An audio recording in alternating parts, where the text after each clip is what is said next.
Hello guys, আমি এখন পার হব এই বাঁশের সাঁকোটা। সাঁকো কিন্তু দেখতে কিন্তু খুবই সরু, তো আসলে চ্যালেঞ্জিং হবে এখন পার হওয়াটা। বাট আমার কাছে আর একটা চ্যালেঞ্জে আমি নিব, সেটা হচ্ছে কত অল্প সময় আমি এই সাঁকোটা পার হতে পারি। So let's go guys.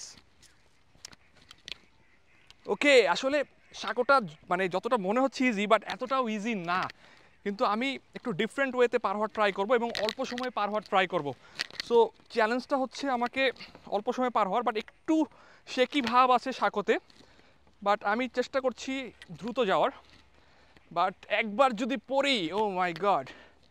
But আশা করি সমস্যা হবে না। এখানে আবার ডবল বাস আছে। বাট ওকে, সাঁকোতে কিন্তু কিছু পিঁপড়া দেখা যাচ্ছে, বিষ পিঁপড়া। এই বিষ পিঁপড়া যদি একবার কামড় দেয়, অবস্থা কিন্তু খারাপ হয়ে যাবে।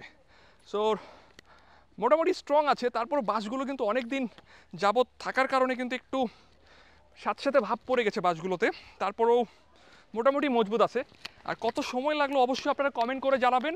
আমি কিন্তু অলমোস্ট শেষে চলে এসেছি এবং yes, finally guys, I have done it. এই বাঁশের সাঁকোটা কিন্তু আমি ফাইনালি পার হয়ে গেলাম। অবশ্যই আপনারা কমেন্ট করে জানাবেন কেমন লেগেছে এই ভিডিওটি। Thank you.